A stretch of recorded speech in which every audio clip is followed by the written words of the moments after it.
This video is a part 3, make sure to watch parts 1 and 2 first. From August 25th to October 26, 2013, Pan and Koek 2012 completely reinvented the A-Button Challenge almost entirely by himself. His unprecedented dedication and endless creativity, further enabled by a deep knowledge of the game and its infinite quirks, allowed him to come up with ideas and strategies far more advanced than anything that had been done before. Such stellar work was bound to be noticed. And sure enough, it was noticed, by pretty much the entire speedrunning community at the time. Some people were interested in more than just watching. From this point on, Pan and Koek was no longer alone.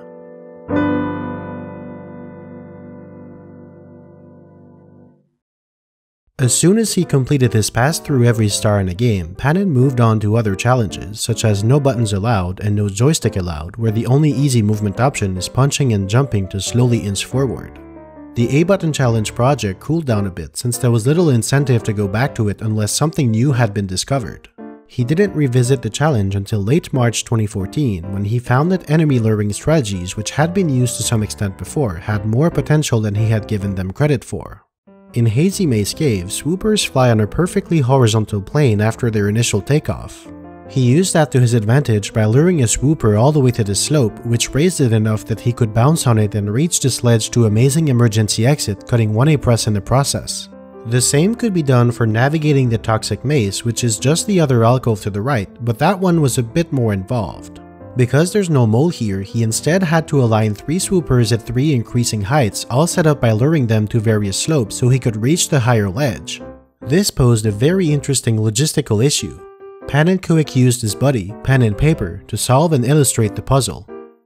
Enemy luring could also be applied with booze. While he did use a bookend bounce to reach this red coin before, the other red coin in this room still required an A-press. But with clever manipulation, Panin got booze to line up under it and bounced on them to reach the coin. However, because he needed kicks to get a bit of starting height which require A to be held, he was only able to get Big Boost Hound's red coins from 2 down to 1.5 A-presses. But remember, because full game runs round down half A-presses, this was still good to lower the total A-press count to 113. In the meantime, Pan and Koek also made a brand new glitch discovery: transport cloning. Objects that can move around, like Goombas and Bob-ombs, have collision detection amongst themselves.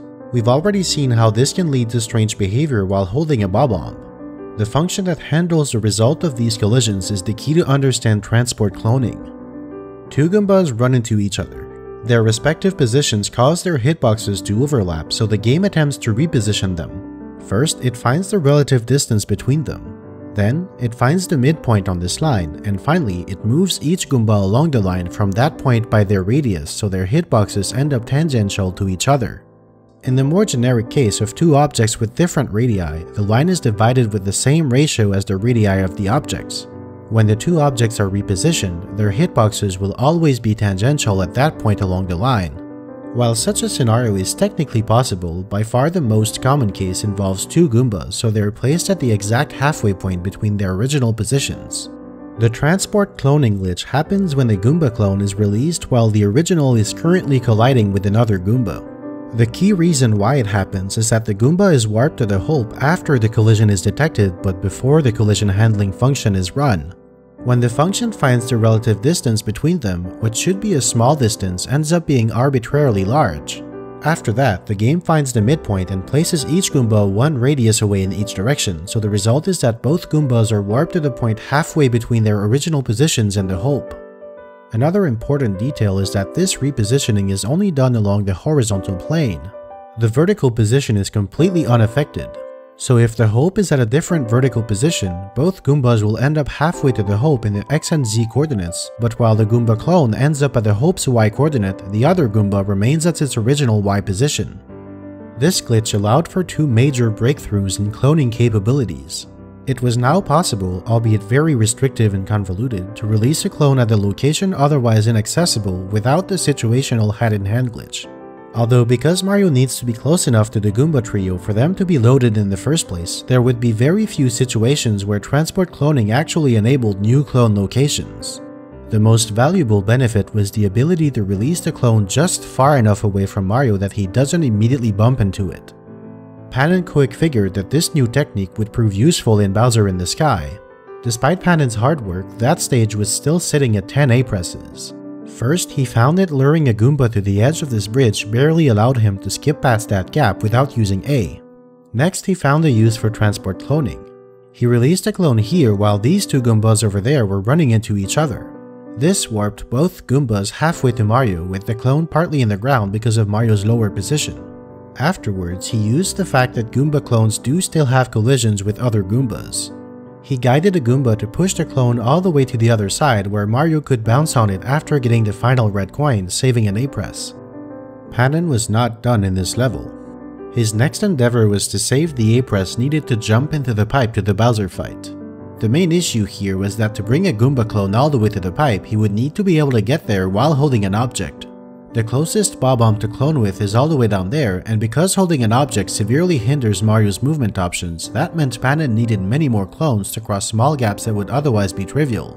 So while he only needed a single Goomba clone at the pipe, the many gaps along the way basically acted as one big deconstructed Goomba bridge of length 7. At 127 Goombas, that's way too much to make this a viable strategy. And that's before even considering the fact that without the hand-in-hand glitch and remote release, there was no way he could release all of these clones without interacting with them. It seemed impossible. Until he found something new. As it turns out, on any given frame, Mario can only interact with a single object at a time. If Mario is colliding with more than one Goomba at the same time, whichever comes first in the processing order is the one that is handled, and the other collisions will be ignored. And here's the key part, when the clone's interaction status is broken and it becomes intangible, Mario still technically interacts with it when they collide, even if nothing happens. The processing order of a group of clones is the same as the order they were generated in. So if Mario releases a Goomba clone and bumps into it, he can then come back and release a new clone inside of the first clone's hitbox. Because Mario is touching the first clone, this is the interaction that is being handled. But because that clone is now in a broken state, nothing comes out of this interaction. Although he's also colliding with the second clone, this collision is ignored, so he can come back and bounce on the part of the second clone's hitbox that doesn't overlap with the first clone, and he has successfully released a usable clone without remote release nor transport cloning. There are two caveats. First, this method does require one clone to use as a sacrifice to place another clone. But once the blood tribute has been paid, older broken clones that were productive can allow Mario to release newer clones at no additional cost. Second, the interaction priority goes both ways. Mario can't bounce on a Goomba if he's busy interacting with another Goomba. He needs to release that second Goomba in such a way that there's a portion of its hitbox that's sticking out of the first Goomba's hitbox. This tiny section becomes the second Goomba's effective hitbox. So this new find was great to place clones at arbitrary locations, but what about the problem of having to clone over 100 Goombas when the game can only render about 40 at once? That one was solved thanks to transport cloning and clone pushing. Goombas needed for the fourth step of the bridge could be released remotely, then pushed into position by other Goombas. This got the use of the second and third steps of the bridge by half. Finally, the last step of the bridge was the Goomba next to the pipe, and it could be bounced on without having to go and rebuild the rest of the Goomba bridge again, cutting the total number of clones in half once more. Panon's complex plan balanced convenience and minimizing the number of clones used. In total, 61 Goomba clones ended up being used for this A-press save, plus 2 more for the final red coin. This stretched the game to its very limit, and he ran into many crashes while tassing this stage, but with the right camera angles to minimize the amount of Goombas on screen at once, it was indeed possible. Finally, one last improvement was made in Bowser in the Sky.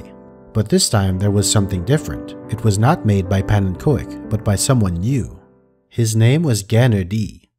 Ganner D started watching Panon's videos even before the A-button challenge, and he had grown fascinated by them. He messaged Panon Koik through the YouTube inbox system, and after some back and forth, they started bouncing ideas for improving the A-button challenge. One of those ideas Ganner D brought to the table was a very precise double jump kick to clear the first 2 platforms in a single A-press instead of 2. After a lot of testing helped by another guy by the name of WizDoodle, this A-press save was proven possible, bringing down Bowser in the Sky from 10 A-presses down to 6 over the course of a few weeks.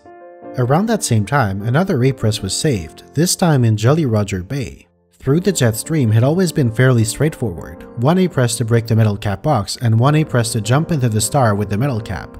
But Panon found that the first one could be skipped thanks to an old technique that I haven't discussed yet, pause buffering. When Mario dives with B, as soon as he hits the ground, he can do a dive recover either with B or A.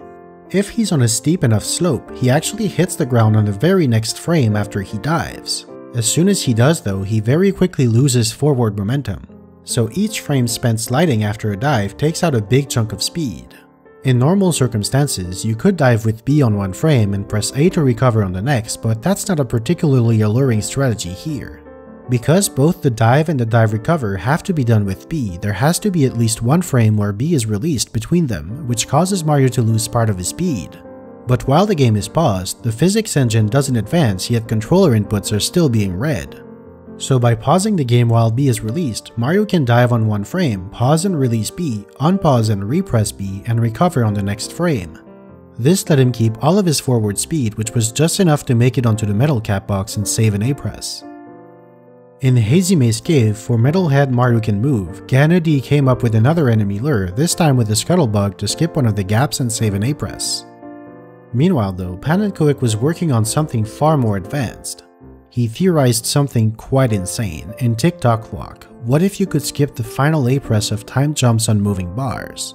This would be incredibly challenging, because while there are Bob-ombs at the very bottom of the stage, there's nothing useful to clone with them. The star is encased in a solid cage with no features around it that could be used— wait, what? You can simply dive recover into it? Oops, well I guess that one slipped through the crack somehow. The date is now May 2014. Panen's next target is Bowser in the Fire Sea. When getting the red coins, Mario has to climb the pole twice because this coin forces him to fall back down. The only way to get off the pole and onto the higher platform is to jump off of it. Or is it? In the first round trip, yes, definitely, there's no possible way around it. But after getting up once, the entire level is unlocked, which contains Bob-ombs. Panen carried an unloaded Bob-omb all the way back down here where he could clone one of the lower Goombas. Using transport cloning, he was able to safely release a clone right next to the pole. So that would allow him to drop off from the pole using Z and bounce to the platform, right? If only it were that simple. When Mario drops off from a pole, he has barely any horizontal momentum. So little in fact that one Goomba bounce isn't even enough to cross this minuscule distance. Using more clones didn't help either because he couldn't even place them low enough for it to work. He had to resort to something better, setting Mario on fire. Burning Mario actually has a very useful component to it. It makes him do a little hop forward. This is actually enough to reach the platform from the pole. The only problem is finding a way to burn Mario at the top of the pole. Luckily, fire spitters are there to save the day. These fire bars are made up of 15 individual flames, each taking up one object slot. When the fire comes out, all of these flames are loaded, then unloaded as they stop burning. If Mario's holding a vacant object slot when the flames come out, he can end up holding a flame clone. To release it, however, Panenkoek couldn't use transport cloning because nothing can push fire, so he had to use the old knockback strategy by positioning a Goomba at the right spot. Finally, he also had to place more Goomba clones so that he could bounce from the elevator to this spot so that the flame would be placed high enough for this strategy to work. After falling down to get the red coin, he dismounted the pole by getting burned, and he managed to get back up without an A press. This meant the only A press left in this level was the one required to get off the pole the first time around. The next A press to be saved wasn't tied to any star in particular, it was the A press required to enter Cavern of the Metal Cap. This one was simple but quite precise to pull off. After getting Dory in the right spot, Mario can reach the platform with a run-up and a dive recover. Coincidentally, the very next day, Panenkoek found another improvement, again in castle movement. This time it was pounding the pillars to lower the water and access the Vanish Cap course. After catching Mips, Panen carried it all the way to the pillars. Here, he got off the pillar holding Mips but ground pounded. This instantly releases Mips, which in turn pushes Mario back onto the pillar. Rinse and repeat for the other pillar, and 2 more A presses had been saved. At the same time, Panen also found a way to get Secret of the Haunted Books from 2 down to only 1 A press. The A press to get to the second floor was still unavoidable, but the second one to jump into the star wasn't. Here though, it wasn't as simple as a dive recover. Instead, he had to dive recover onto the railing, which has a tiny slippery slope on top of it. Immediately after sliding off, he clips back in and ground pounds, having just enough height to touch the star. But how did he manage to clip back in like that? Well, the answer is complicated. Not complicated enough to make a fascinating 2-hour documentary about— oh, of course it is. So we're gonna simplify things for the time being. The railing's cross-section looks like this. This is the inside wall, the outside wall, and the slippery slope on top. Now, while hitboxes have multiple interesting properties, they extend laterally by 50 units on each side of the wall. In the case of a thin railing like this one, the hitboxes can stick out of the other side like this. Also, wall hitboxes only extend vertically up to 30 units below the top of the wall. Because the inside wall extends higher than the outside one, this section of inside wall hitbox sticks out and ends up pushing Mario back in from the other side. This is the spot Pan and Quick hit to make this A-press save work. At the time, he wasn't fully aware of all of these mechanics and simply referred to it as glitching to the other side of the railing. Another level that saw an improvement around this time is Rainbow Ride. The red coin star was already down to 2 A-presses, one for each of the 2 trips to the maze. An obvious way to improve that would be to cut it down to a single trip to the maze that somehow gets all 8 red coins in one go. And that's what Panin did. He managed to do it by activating the elevator and taking it back up, and with this precise dive recover. But then he found something bigger. The carpet trip to the top of the maze was essential, but the A-press needed in it seemed very close to being skippable. He figured that if he could have just one small bounce, he could have the height needed to grab the sledge without an A-press. And he solved it with the most advanced enemy luring strategy yet, the Lakitu lure. He led Lakitu far away while he was still low, then deactivated it until the last moment. Deactivation works differently than unloading does. When Mario is too far away, Lakitu is no longer rendered and updated, but it remains at the same position until Mario gets near it again. Because Lakitu takes a while to rise up to Mario's height, Panin was able to get it to fly up into him just in time to get enough height to grab the ledge. As it turns out, the Lakitu lure saved the final A-press in the red coin star, but it also saved one of the 4 A-presses for Big House in the Sky, which also shares this carpet ride. And just like that, the total A-press count for all 120 stars was now under 100. But there was no time for celebration, there were more A-presses to save. In Dire Dire Docks, the convoluted red coin star went from 3.5 to 2.5 when Panin found that he could activate the boxes switch and drop from the pole clone onto a box instead of jumping off. This one was actually more precise than it looks, again because Mario has almost zero horizontal momentum when he drops off from a pole. Following the theme of improving upon already complex stars, Panin then came up with an insane idea to improve the downtown stars of Wet Dry World. This was perhaps the most creative and bizarre looking strategy yet. Thanks to its 14-hour water level manipulation epic, the red coin star was already at 0 A-presses, but Quick Race Through Downtown still required 1 A-press to complete. That is until Pan and Quick somehow thought of raising the water level so much for so long that it would reach a value too large for the game to handle. The water level is stored as a 16-bit signed integer. In other words, it can only be a whole number from -32,000 to +32,000. If it goes beyond 32,767, the water level quite literally overflows, so it wraps around to -32,000, essentially making the downtown area go from completely filled with water to completely dry instantly. And now the genius part. Because the water level bobs up and down, if the median is right around the overflow limit, the water level can switch back and forth between its maximum and minimum values, overflowing and underflowing every 2 seconds. Now that's a Wet Dry World. The result looks very weird. Mario swims for a bit, then starts falling, then becomes underwater again over and over. And this double state is exactly what Panin needed to bypass the need for an A-press in Quick Race Through Downtown. Also, although time is very much a secondary concern in this challenge, this solution saved about 3 hours for the red coin star. After this string of improvements, Pan and Quick took a bit of a break until mid-June. In the meantime though, he worked on a project dear to him since his very beginning with this game, a video on the 255 coin limit. Over the years, Panin had made dozens of videos about glitches in other Mario science, but this one was special. For the very first time, the whole world could hear his voice. Hey guys, it's me, Pan and Coic 2012, bringing you Dutch Pancake since 2010. This video didn't bring anything new for the A-button challenge specifically, although it did show the lengths he was ready to go to just to get 1 extra coin in TikTok Clock.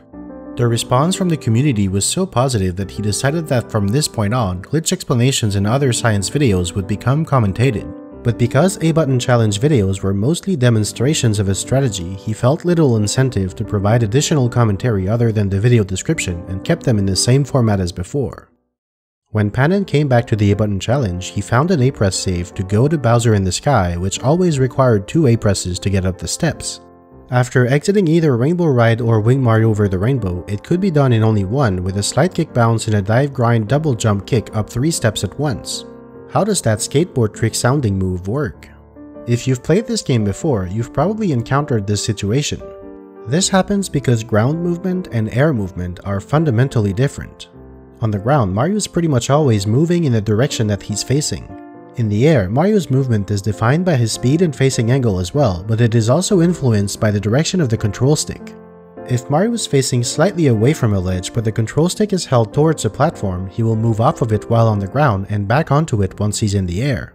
This results in Mario oscillating between being on and off the platform. It doesn't look like it here, but Mario is facing ever so slightly away from the platform. When he walks off, he enters a freefall state.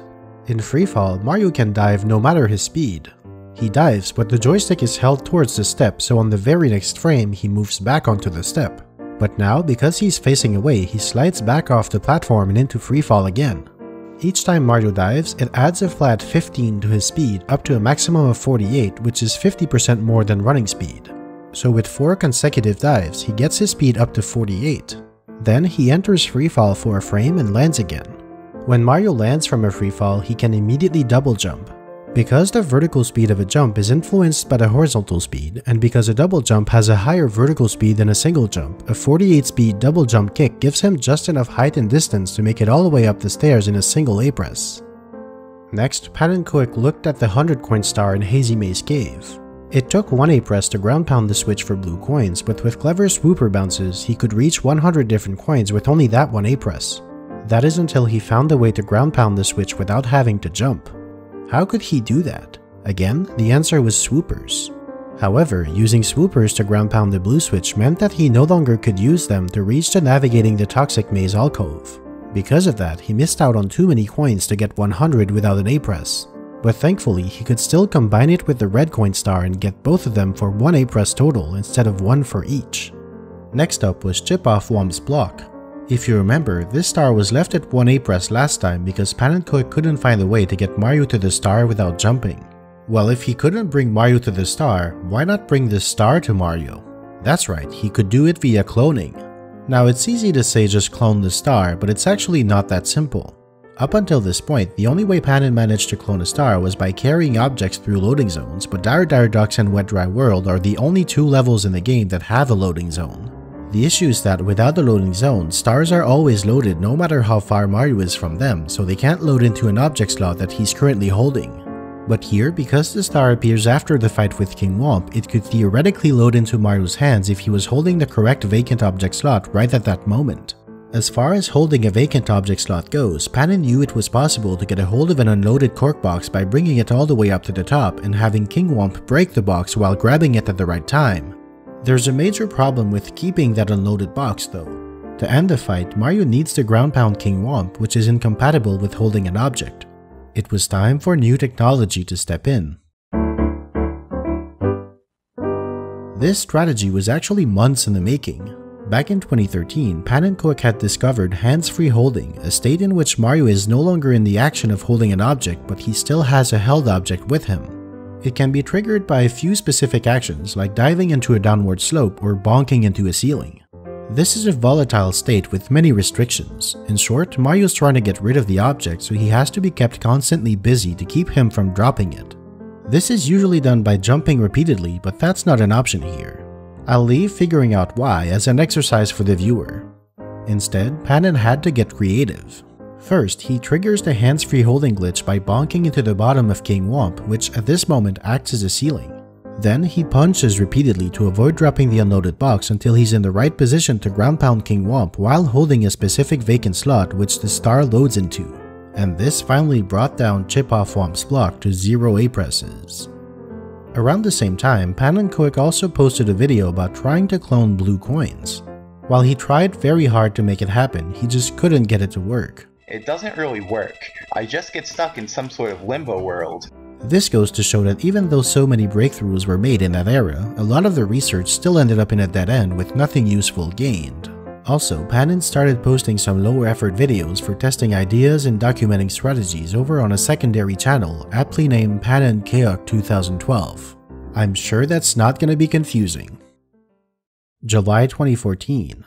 It had been a good 2 weeks since Whump's Fortress, so it was time for more breakthroughs.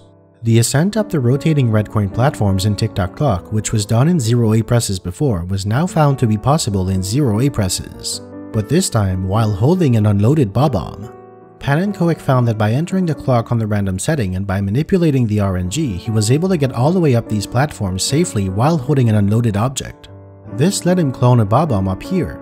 The old strategy for roll into the cage was a side flip wall kick from down here to get up in 2 A presses. But with a Bob-omb and a single A press, Panin was able to use the bloated Bob-omb glitch to get up the cogs without using A again. The strategy involves hands-free holding, triggered here by being pushed off the platform while belly sliding and holding the Bob-omb, and a lot of ground pounding, which during its animation temporarily disables collision checks with floors and most of its checks against walls. This is usually fine when Mario isn't being pushed around during the ground pound, but here it allows him to clip inside the cogs and pop up on top of them when the ground pound animation is over. This route involves some seriously crazy movement because Mario can't hold on to the bloated Bob-omb for more than a few frames at once. Thanks to the Bob-omb having 4 different bloated sizes, he could grab it at slightly different intervals and have it be smaller if he wanted to position Mario, and larger if he wanted a stronger push to cross large gaps. This allowed him to get all the way to the star and save an A press, but he still needed one more to jump into the star itself. Or did he? 5 days after posting this video, it was already outdated. It turns out that the Bob-omb can still be useful even here. In its most bloated state, it displaces Mario by so much that it's possible to clip outside of the cage and with a ground pound onto this ramp. From there, he was able to clip back in but high enough to grab the star without jumping into it. But this new find was bigger than that. Reaching this ramp had only been done in 2 A presses before. Therefore, this new Bob-omb strategy saved an A press in 3 more TikTok Clock stars. The next new technical development was for Metalhead Mario Can Move. 3 months prior, a scuttle bug had been used to save an A press and bring it down to 2. Well, it was time for that little bug to put in more work and take out the rest of the A presses. The first step was to make the scuttle bug jump out of the pit, but then Mario goes back out. As Mario leaves the room, the scuttle bug is deactivated but not unloaded. Again, this means that it remains where it is, but it's no longer being updated or drawn. When Mario goes near it again, it will reappear in exactly the same spot. This will be useful later. The main development that made this improvement possible was found by Plush. It's similar to Shell Hyperspeed. When pressing C up while facing slightly downwards on a steep slope, Mario's trying to come to a stop, but the downward slope accelerates him straight ahead instead. Again, because the slope is so steep, his de facto speed is a small fraction of his real speed. Now when Mario enters water, he loses all of that speed. Except he actually doesn't. Horizontal speed in Super Mario 64 is handled in 2 different ways, the regular speed and the sliding speed. The regular speed is a single value that is applied to Mario's current facing angle to move him. It's used in most scenarios, running, jumping, falling, taking damage, and many more. The sliding speed is fundamentally different. It's a vector with an X and a Z component. The resulting direction isn't necessarily Mario's facing angle. As its name suggests, the sliding speed is used while Mario is sliding, no matter where or how. Even though only one type of speed is used at a time, in most circumstances, the unused speed is always updated to reflect the one that's being used. When Mario is not sliding, the sliding speed vector is updated to reflect Mario's regular speed and angle, and when he is sliding, the regular speed is updated to reflect the amplitude of the sliding speed vector. But there are situations where the regular speed is updated while the sliding speed isn't. As it turns out, swimming is one of them. While Mario is moving down the slope, his sliding speed increases and his normal speed follows. When he falls in the water, his normal speed drops back to 0, but his sliding speed doesn't update to match it, so it stays high. Now he can go back on the slope and immediately start sliding, which uses the sliding speed. That speed is still high from the previous slide, and it goes even higher. Panin repeats this until the sliding speed goes all the way up to 496. At this point, Mario has so much speed that he can bypass the entire wall hitbox without even colliding with it. That threshold is 400 speed in most cases. Now, all he needs to do is wait for Dory to show up and use it to instantly start sliding out of the water as well as to gain some precious height. And this is where the scuttle bug comes into play.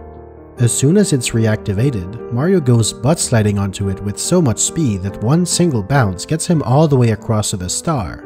And that is how Metalhead Mario Can Move was dropped to 0 A presses. While all of this was happening, another level was being worked on, the Eternal Bowser in the Sky. It had been left at 6 A presses back in April, but Panon had been slowly chipping away at it with incremental improvements for 6 weeks from late June to August 3rd. This is everything he accomplished in that period.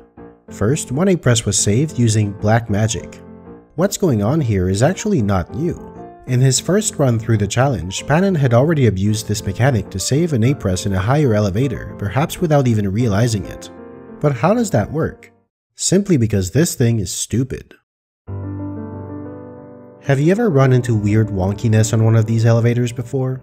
Have you ever bumped into nothingness or been squished out of nowhere?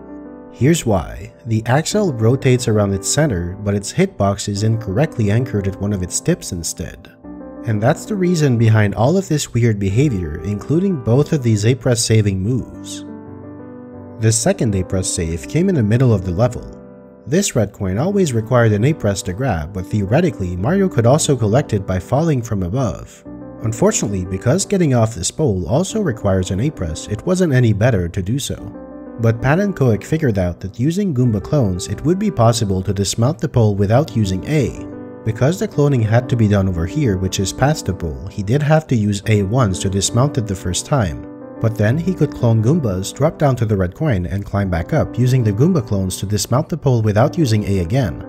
After some testing, he quickly realized that because Mario's momentum is so low when dropping off from the pole, his best course of action was to take damage instead. He managed to do it by manipulating another Goomba to run into Mario to damage him while pushing the clone under him so that Mario could bounce on it during the damage knockback. That worked, and so Bowser in the Sky was down to only 4 A presses, 2 at the start, 1 to get this red coin, and 1 to get off the pole the first time around. But that also wouldn't last thanks to a brand new development in Goomba engineering, the Goomba Ladder. This is essentially like a Goomba bridge, except this time the bounces are mostly vertical instead. This let him bypass the pole entirely at the cost of many clones. Long story short, this process took him 46 Goomba clones. One interesting detail to consider is how Panon managed to clone from this Bob-omb in the first place. Vacant object slot manipulation is something that I've avoided talking about in detail because while it is a crucial element of anything involving cloning, one doesn't need to know all of its intricacies in detail to appreciate the incredible work that goes behind these cloning strategies. Here though, I wanted to give a glimpse of the kind of effort that sometimes has to be made just to start cloning objects. The main sources for all of these clones are this Bob-omb and that Goomba trio.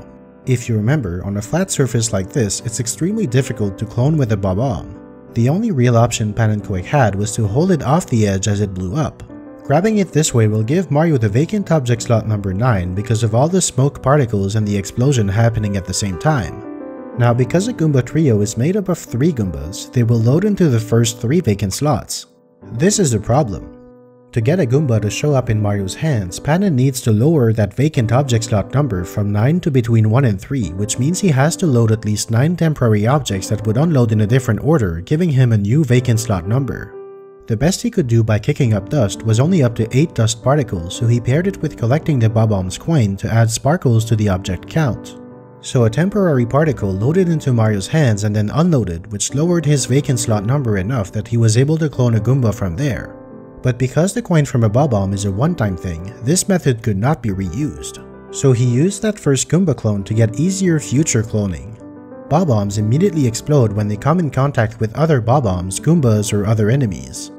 With the Goomba clone just off the edge like this, when the Bob-omb runs off the edge, it falls on the Goomba and instantly explodes. Mario's then able to grab an unloaded Bob-omb in vacant slot 2 instead of 9. From there, cloning more Goombas is easy. Alright, that was pretty crazy, but there was one more major problem. Panon needed 46 clones to get past the pole here, 4 more clones to get the red coin here, 2 to get the final red coin, and 61 more clones to bounce into the pipe. The game was never going to handle this many Goomba clones at once. The solution for that was twofold.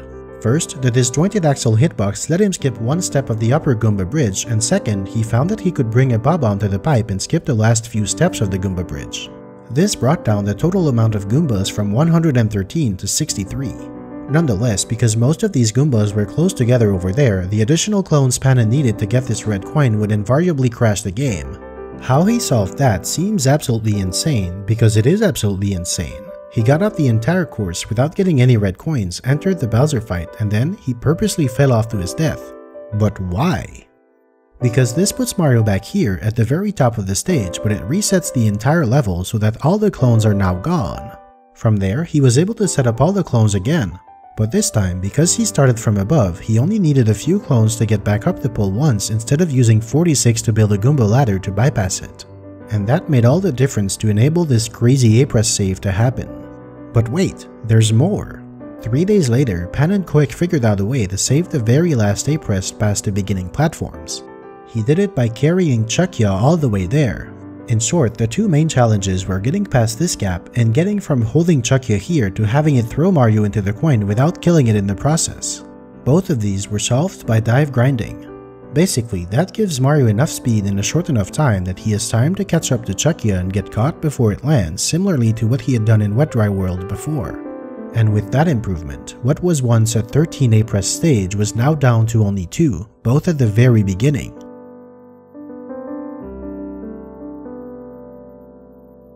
After this crazy adventure, Panon Koek's ideas dried up a bit. College had started again and he stepped away from the A-Button challenge for a while. But in the meantime, someone posted a very bold claim on the Castle Movement A-Presses video. I figured out how to go to Hazy Maze Cave without pressing the A-Button once. Naturally, Panon was skeptical. What are the chances that some random YouTube commenter had genuinely found a way to improve upon one of the most basic A-Presses in the entire challenge? After all, he'd been getting dozens of these empty claims for well over a year now. Well, obviously, if I'm talking about it, you already know the answer. And Panon Koek would soon find out as well. The probability is 0. Because this is no random YouTube commenter. This is Tyler Keeney, the great mind behind the discovery of parallel universes.